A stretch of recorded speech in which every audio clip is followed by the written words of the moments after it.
Okay, it's 11:49 a.m. on Friday, December 19th, and I am on Niagara Falls Boulevard, almost to First Trinity. It's rough out here. Ooh, I see somebody is stuck. Okay, I'm stopping this. Okay, that guy's pulled out now.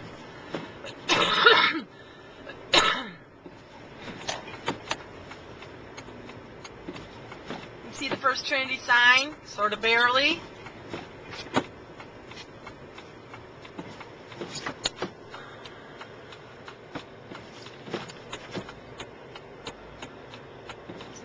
Okay.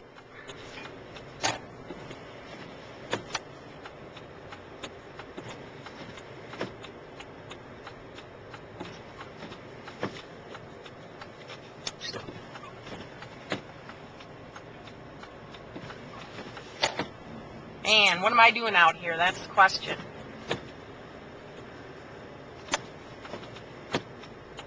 Okay, I'm making the approach.